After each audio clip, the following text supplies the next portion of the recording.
안녕하십니까. 만화공인중개사의 저자 이용훈입니다. 오늘은 부동산세법 문제풀이 14강 시간으로서 131번부터 140번 문제를 함께 풀어보도록 하겠습니다. 자, 지금부터 131번 문제 시작하겠습니다. 131번 종합부동산세에서 사용하는 용어 중 옳지 않은 것은? 자, 1번 시군구라 함은 지방자치단체인 시군 및 자치구를 말한다. 맞습니다. 2. 주택이라 함은 지방세법에 의한 주택을 말하며 별장도 포함된다. 별장은 종합부동산세 과세 대상이 아닙니다. 왜냐하면 재산세 과세할 때 4%의 고율로 매년 과세하기 때문에 포함이 되지 않습니다. X. 3번 시장 군수 구청장이라 함은 지방자치단체인 장의 시장 군수 및 자치구의 구청장을 말한다. 맞습니다. 4번 주택분 재산세라 함은 지방세법에 의하여 주택에 대하여 부과하는 재산세를 말한다. 맞고요. 5번 공시가격이라 함은 부동산 가격 공시 및 감정평가에 관한 법률에 의하여 공시된 주택 및 토지의 가액을 말한다. 맞습니다. 다 오고 하나만 X 옳지 않은 것을 고르니까 131번은 2번이 정답이 되겠습니다. 다음 132번 문제를 같이 보도록 하겠습니다. 132번 주택에 대한 종합부동산세에 대한 설명 중 틀린 것은? 1번 관할 세무서장은 납부할 세액을 결정하여 당해 연도 11월 1일부터 12월 15일까지 부과 징수한다. 맞습니다. 2번 과세 기준을 현재 주택분 재산세의 납세 의무자로서 국내에 있는 재산세 과세 대상인 주택의 공시가격을 합한 금액 6억 원을 초과하는 자는 당해 주택에 대한 종합부동산세를 납부할 의무가 있다. 맞습니다. 3번 과세표준은 납세 의무자별로 주택의 공시가격을 합한 금액에서 6억 원을 공제한 금액으로 한다. 맞고요. 4번 임대사업자가 임대사업용으로 등록한 임대주택도 주택분 재산세 과세표준의 합산 대상이 된다. 합산 대상이 아니죠. 합산 배제 대상 주택입니다. 합산 배제 대상 주택에는 뭐 임대주택법에는 임대주택, 뭐 다가구주택, 뭐 종업원한테 제공하는 기숙사나 사원형 주택, 그리고 주택 건설 사업자가 건축해서 소유하고 있는 미분양 주택, 그리고 가정 보육용 시설 주택, 뭐 이런 것들 별장 이런 게 해당이 됩니다. 근데 임대 사업자가 임대 사업용으로 등록한 임대주택은 역시 합산 배제 대상이라 주택분 재산세 과세표준 합산 대상이 되지 않습니다. X. 5번 종업원에게 제공하기 위한 기숙사는 주택분 재산세 과세표준의 합산 대상이 아니다. 맞습니다. 자, 이게 종합부동산세에 대한 설명입니다. 종합부동산세. 그래서 다 오고 하나만 해서 틀린 걸 고르니까 4번이 정답이 되겠습니다. 133번 2015년도 주택 합산 배제 대상 주택 제외 주택분 종합부동산세 세액 계산 흐름도를 나타낸 것이다. 기억에서 미음에 들어갈 내용으로 옳게 묶인 것은? 하나씩 보겠습니다. 과세표준 주택의 공시가격의 합 빼기 공제액. 이 공제액은 6억 원입니다. 6억 원. 기억에는 6억 원. 세율 5단계 초과 누진세율. 최고 세율은 1,000분의 20입니다. 1,000분의 20. 종합부동산세 과세표준 곱하기 세율 곱하기 공정시장 가액 비율. 이 공정시장 가액 비율은 60%에서 100%의 범위입니다. 60%에서 100%의 범위. 산출세, 종합부동산세액 빼기 공제할 무슨 액입니다. 바로 이것은 리을에는 재산세액이니까 재산세란 글만 들어가면 되고요. 빼기 세부담 상한 초과세액입니다. 괄호 열고 이제 설명을 하는 겁니다. 당해연도 총세액 상당액 빼기 직전연도 총세액 상당액 곱하기 미음. 이 미음은 150%가 됩니다. 150%. 따라서 기억은 6억 원, 니은은 1,000분의 20, 디귿은 60%에서 100%, 리을은 재산세, 미음은 150%. 이것을 만족하는 지문을 찾으면 되는데 그것이 바로 5번에 있습니다. 따라서 133번은 5번이 정답이 되겠습니다. 다음 문제를 보겠습니다. 134번 종합부동산세법상 종합부동산세에 대한 설명으로 틀린 것은? 1번 재산세 과세 대상 중 재산 중 별도 합산 과세 대상 토지의 공시 가격을 합한 금액이 80억 원을 초과하는 자는 종합부동산세를 납부할 의무가 있다. 그래서 따로 80억 원을 공제한 다음에 종합부동산세 부과하는 겁니다. 맞고요.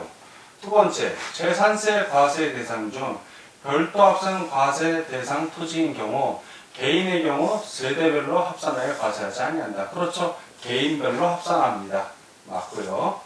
3번, 종합합산 과세 대상인 토지의 과세표준 금액에 대하여 해당 과세 대상 토지의 토지분 재산세로 부과된 세액은 토지분 종합합산세액에서 이를 공제한다. 빼준다는 얘기입니다. 맞습니다.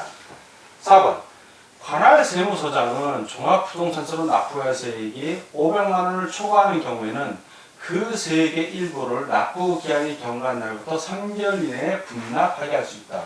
예, 분납하게 할 수는 있습니다. 그런데 그것이 납부 기한 경과로부터 3개월이 아니라 2개월입니다. 이게 틀렸네요. X. 5. 재산세 과세 재산 중 분리과세 대상 토지는 종합부동산세 과세 대상이 아니다. 그렇죠. 분리과세는 저율 0.07% 저율이나 농지 같은 거 0.6%, 공장용지, 그리고 아예 비싸게 4%, 골프장 또는 고급 오락장용 토지 이런 것들은 종합부동산세 과세세 대상이 아니죠. 아예 따로 한 거니까. X. 맞죠. 이거 5. 다 오고 하나만 X. 그래서 틀린 걸 고르니까 134번은 4번이 정답이 되겠습니다. 다음 135번 문제를 같이 보도록 하겠습니다. 135번, 종합부동산세법상 납세 의무자에 해당하지 않는 것은 단 아래의 개인과 법인은 모두 과세 기준 현재 주택분 또는 토지분의 재산세 납세 의무자입니다. 1.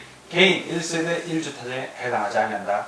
개인이 소유한 국내에 있는 재산세 과세 대상인 주택의 공시가격 합한 금액이 7억 원을 초과하는 경우에 주택 소유자. 그렇죠. 6억 원 초과하는 경우니까 7억 원 역시 종합부동산세 납세 의무자 됩니다. 1세대 1주택자면 9억 원을 초과해야 되는 겁니다. 근데 1세대 1주택에 해당하지 않는다고 족보를 쌓았기 때문에 이 사람은 종합부동산세 납세 의무자가 맞습니다. 두 번째, 개인이 소유한 지방세법상 종합합산과세 대상인 국내에 소재하는 해당 과세 대상 토지에 공시가격을 합한 금액이 6억 원을 초과, 그렇죠. 5억 원 제했을 때 1억 원 이상 남으니까 이 경우에는 종합부동산세 과세 대상이 맞습니다. 그 주된 토지 소유자 맞습니다. 3번, 지방세법상 별도 합산 과세 대상인 국내에 소재하는 당해 과세 대상 토지의 공시가격을 합한 금액이 250억 원을 초과하는 법은. 그렇죠. 80억 원 공제를 해도 최소한 170, 180? 예, 170억 원 이상 나오니까 종합부동산세 과세 대상이 맞습니다. 4번, 모 회사인 A법인과 자회사인 B법인, 법인이 다르죠? 그러면 합하지 않고 별도로 계산합니다. 소유하는 국내에 있는 재산세 과세 대상인 주택의 공시가격 합한 금액이 10억 원, 모 회사 6억 원, 자회사 4억 원인 경우에 모 회사인 A법인. 자, 예전에는 이런 경우 합산을 했습니다만 법이 바뀌어서 각 개인별로, 법인 같은 경우는 각 개별 법인별로 합니다. 합산을 하지 않아요.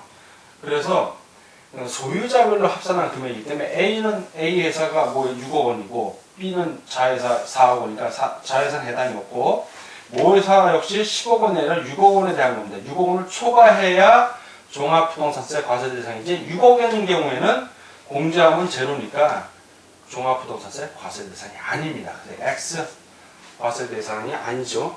5. 지방세법상 종합부동산세 과세 대상인 국내 소재하는 당해 과세 대상 토지의 공시가격을 합한 금액이 5억 원을 초과하는 법인. 자, 5억 원을 초과하니까 과세 대상입니다. 5억 원 그러면 과세 대상이 아닌데 5억 원 초과했기 때문에 과세 대상 맞습니다. 다 오고 하나만 X 해당하지 않는 거니까 135번은 4번이 정답이 되겠습니다. 다음 136번입니다. 136. 종합부동산세 과세 대상인 주택은 1. 종업원에게 제공하기 위한 기숙사 과세 대상 아니고요. 2. 사원용 주택 역시 과세 대상 아닙니다. 3. 주택 건설 사업자가 건축하여 소유하고 있는 미분양 주택 과세 대상 아니고요. 4. 세대원이 시군구청장의 인가를 받고 관할 세무서장에게 사업자 등록을 한 후 과세 기준을 현재 5년 이상 계속하여 가정 어린이집으로 운영하는 주택. 예, 과세 대상 아닙니다. 이 경우에는. 다음 5번 가정 어린이집용 주택에서 이사하여 입주한 주택을 6월 이내에 가정 어린이집으로 운영하는 경우의 주택.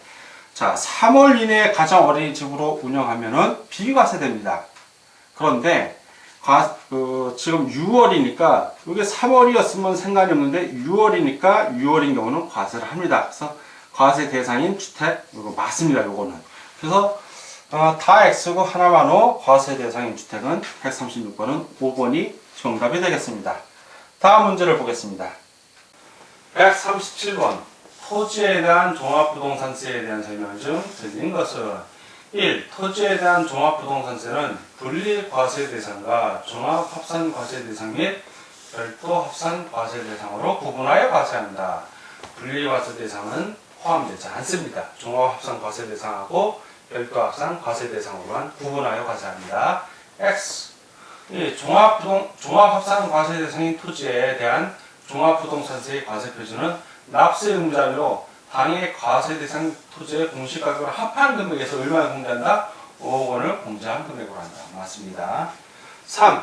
별도 합산 과세 대상인 토지에 대한 종합부동산의 과세 표준은 납세 의무자별로 과세 대상 토지의 공시가격을 합한 금액에서 얼마를 공제한다? 80억 원을 공제한 금액으로 한다. 맞습니다. 4번 당해 연도에 납부해야 할 재산세가 토지분 종합합산세 상당액의 합계액이 직전 연도보다 150%를 초과하는 경우 그 초과하는 종합부동산세액은 이를 없는 것으로 본다. 그렇죠. 170% 나왔다면 150%까지만 내라는 얘기입니다. 맞습니다. 5. 당해 연도에 납부해야 할 재산세가 토지분 별도 합산세 상당액의 합계액이 직전 연도보다 150%를 초과하는 경우 그 초과하는 종합부동산세액은 이를 없는 것으로 본다. 역시 맞습니다. 150%. 다 오고 하나만 해서 틀린 걸 고르니까 137번은 1번이 정답이 되겠습니다. 다음 138번 문제를 같이 보도록 하겠습니다. 138번 종합부동산세에 관한 설명 중 틀린 것은 1번 개인의 경우 종합부동산세의 납세지는 소득세법상 규정을 준용하여 정한다. 맞습니다. 종합부동산세는 이 지방세가 아니라 국세예요. 국세다 보니까 소득세법 규정 준용하는 겁니다. 2번 주택분 과세 기준 금액을 초과하는 금액에 대하여 해당 과세 대상 주택의 주택분 재산세로 부과된 세액은 주택분 종합부동산세에서 이를 공제한다. 이미 낸 재산세는 빼준다는 얘기입니다. 맞습니다. 3번 지방세법상 별도 합산 과세 대상 토지에 대한 당해년도 종합부동산세의 세부담 상한액은 전년도에 부과된 종합부동산세액의 300%로 한다. 300%가 아니라 150%죠. 예, 재산세도 150%, 종합부동산세도 150%입니다. 종합부동산세는 참고적으로 여러분들이 알아두셔야 될 게 주택이나 토지나 다 150%가 적용이 됩니다. 네. 다만 재산세의 경우에는 주택에 한해서 예외적으로 105%, 110%, 103%가 적용되는 규정이 있다는 거 꼭 참고적으로 좀 알아주시기 바랍니다. 근데 300%가 아니라 150%인데 300%가 있으니까 이게 틀렸네요. X. 다음 4번 주택을 제외한 별장 및 사업용 건물 등은 종합부동산세 과세 대상이 아니므로 납세 의무가 없다. 맞습니다. 건물하고 별장 납세 의무 없습니다. 5. 종업원에게 무상이나 저가로 제공하는 사용자 소유의 주택으로서 국민주택 규모 이하의 주택은 주택부 종합부동산세 과세 표준 합산의 대상이 되는 주택의 범위에 포함되지 아니한다. 즉 합산 배제 주택이라는 얘기입니다. 맞습니다. 다 오고 하나만 해서 틀린 걸 고르니까 138번은 3번이 정답이 되겠습니다. 다음 139번 문제를 같이 보도록 하겠습니다. 139번 종합부동산세에 대한 설명 중 옳은 것은 1번 종합부동산세의 과세 기준일은 지방세법상 재산세의 과세 기준일과 동일하다. 그렇죠. 매년 6월 1일 소유한 자입니다. 맞고요. 두 번째 재산세는 세부담 상한제를 두고 있으나 그렇죠. 150% 종합부동산세는 세부담 상한제를 두고 있잖아요. 두고 이제 똑같이 150% 두고 있습니다. X. 3. 종합부동산세는 물납제를 두고 있지 않다. 두고 있습니다. X. 4. 종합부동산세에 있어 주택의 법인은 지방세법상 별장이 포함된다. 포함되지 않습니다. 그래서 별장은 종합부동산세 과세 대상이 아닌 겁니다. X. 5. 종합부동산세의 납세지는 부동산 소재지이다. 재산세는 부동산 소재지 맞습니다. 근데 종합부동산세는 이게 지방세가 아니라 뭐라고 그랬다? 국세라고 그랬습니다. 국세. 국세이기 때문에 이거는 거주자의 거주지 또는 법인의 등기부상 본점 또는 주사무소 소재지로 하지 부동산 소재지로 하지 않습니다. 다 X고 하나만 O 옳은 곳을 고르니까 139번은 1번이 정답이 되겠습니다. 다음 140번 문제를 같이 보도록 하겠습니다. 140번 종합부동산세에 대한 설명 중 틀린 것은 1. 신고 방식으로 납부하고자 하는 납세 의무자는 과세 표준과 세액을 당해년도 12월 1일부터 15일까지 납세지 관한 세무서에게 신고하여야 한다. 맞고요. 2. 종합부동산세를 기한 내에 신고하고 납부 의무를 이행하는 경우에는 산출세액의 100분의 5에 상당하는 금액을 공제한다. 공제 규정이 없어졌습니다. 왜냐하면 예전에는 신고 납부인데 지금은 보통 징수입니다. 예외적으로 본인이 굳이 신고하겠다면 신고 납부를 받아주지만 원래 보통 징수하니까 공제 규정이 없어진 겁니다. 3. 관할 세무서장은 종합부동산세를 징수하고자 하는 때에는 납세고지서에 주택 및 토지로 구분한 과세표준과 세액을 기재하여 납부기한 개시 5일 전까지 발부해야 한다. 맞습니다. 4. 관할 세무서장은 종합부동산세로 납부해야 할 세액이 1천만 원을 초과하는 경우에는 물납을 허가할 수 있다. 맞고요. 5. 관할 세무서장은 종합부동산세로 납부해야 할 세액이 500만 원을 초과하는 경우에는 그 세액의 일부를 납부기한이 경과한 날부터 2개월에 분납하게 할 수 있다. 맞습니다. 나눠서 내게 한다는 얘기죠. 다 오고 하나만 해서 틀린 걸 고르니까 140번은 2번이 정답이 되겠습니다. 자, 지금까지 부동산세법 문제풀이 14강 시간이었고 131번부터 140번 문제를 함께 풀어봤습니다. 오늘도 문제 푸느라고 수고 많으셨습니다. 다음 시간에 뵙겠습니다. 감사합니다.